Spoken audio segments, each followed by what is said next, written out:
Hello everyone, wherever you are around the world. Welcome to Amber Charlie Life, where I invite you to come with me on a journey of healing, growth and transformation through art and creations that form themselves through my hands. Like and subscribe to this channel so you see each new upload and can join me on this unfolding life story. It has come time to say farewell to a chapter of life.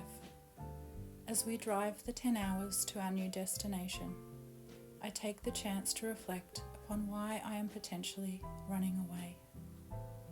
It has been a monumental 12 months in our family, with life-changing events that force you to re-examine everything.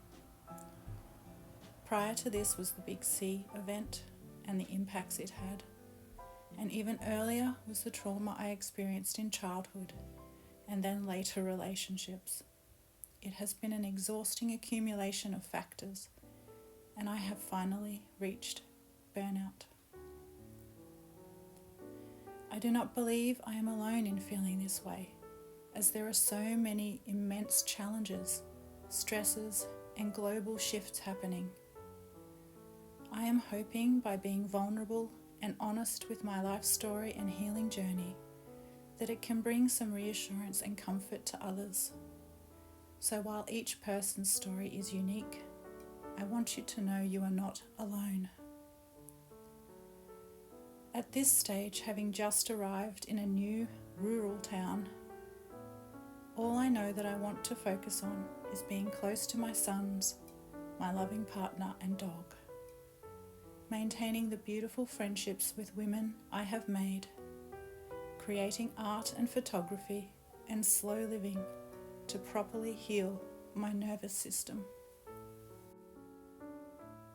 So it has become about taking one step at a time, one foot in front of the other, packing, unpacking, and making this new place feel a little bit like home. Setting up a basic studio workspace for my creative energy to be released is important for me in these first few days. It will be simple to begin with. I do not need much, and clutter is not particularly helpful to me. It makes my mind feel messy. A beautiful little area that has good energy and receives lots of natural light and fresh air is perfect. I enjoy being a part of the house comings and goings too, so I do not isolate myself from everyone when I create.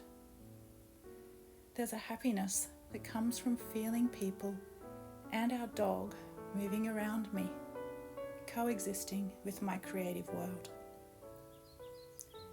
It's a reassuring feeling, comforting, understanding how everyday moments makes me feel has come from part of a daily practice I have taken up of finding things to be grateful for.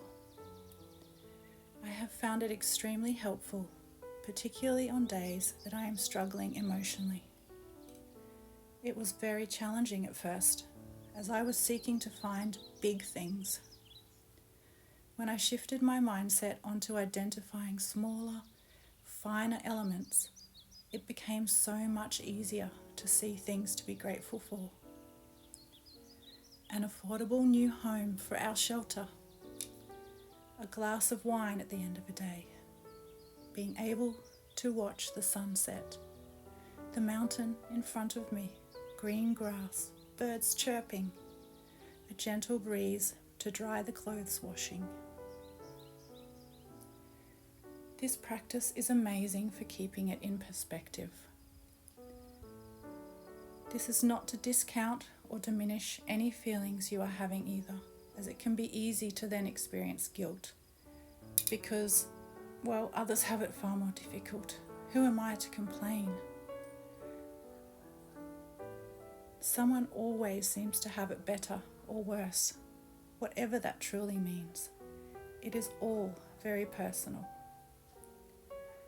Maybe you could take a moment right now, as you are, pause, take a deep breath,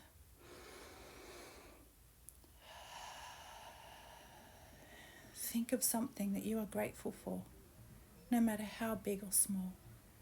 There is no right or wrong answer. And if you feel comfortable, share it with the world in the comments below. Spread a little bit of gratefulness vibrations out into this chaotic world. It is needed more than ever right now. If you identified something to be grateful for, was it easy or hard to do? This is a little self-observation exercise that may help you identify where your vibration is at right now.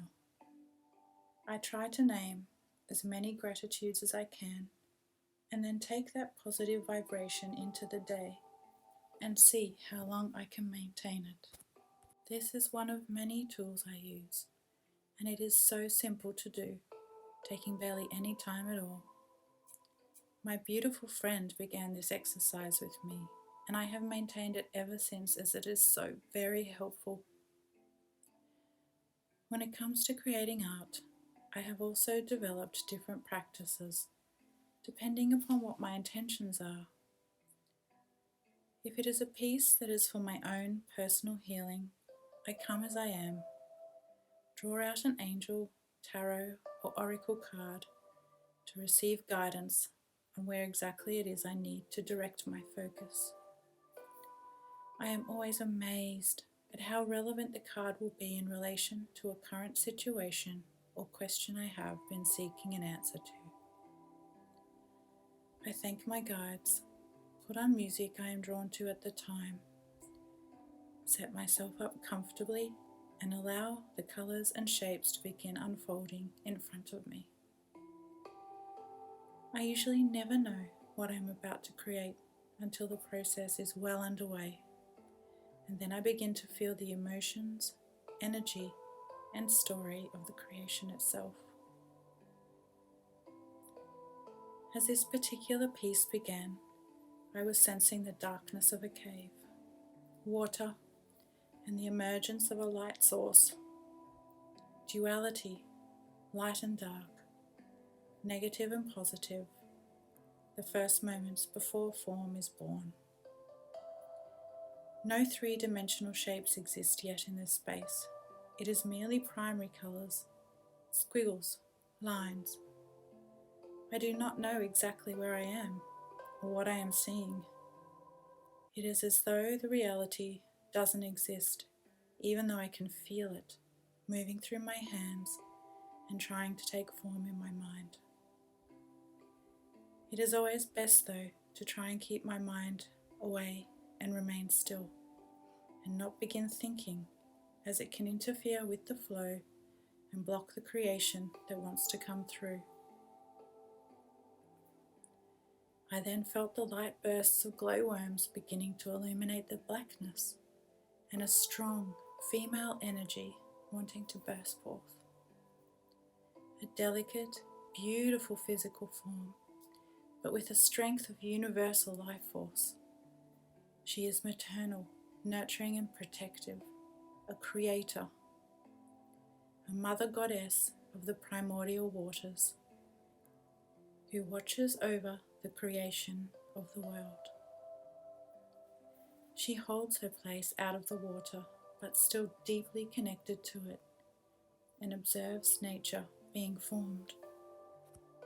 An alchemical, feminine energy that, when in balance, comes into full power and transforms matter. Strong trees with roots tapped into the water's edge, earthly brown colour giving life to rocks in the cave, tree branches beginning to arch and touch one another. As the light source grew, so did the dimensional qualities of the environment, subtle shades bringing depth to what was previously a flat space. Shadows emerge simultaneously to the light, as one cannot expand without the other. I let my hands continue to bring life to this realm and honour this goddess who rose from the waters as best as I can. I want her beauty and strength to be portrayed as she deserves. Her energy resonates with me, being a mother who needs to embody feminine softness and nurturing, while being masculine to create future worlds for her offspring. A very difficult balance to achieve. She stands strong in her creator energy and holds her place firmly among the shadows and light, a part of the world, but distinctly separate from it also. A living, breathing portal who births life into worlds via her connection to Source. I decided to research after I finished this creation to see if I could find out maybe who this goddess was, and I think it turned out to be an ancient Mesopotamian goddess named Namu. She is from the water and is a creator. Painting in this way is so cleansing and healing for me, and I think it is the same for most people who embrace art therapy. I hope you enjoyed this episode and will come with me next time on future episodes and share further stories and further creations. Love and light to you all.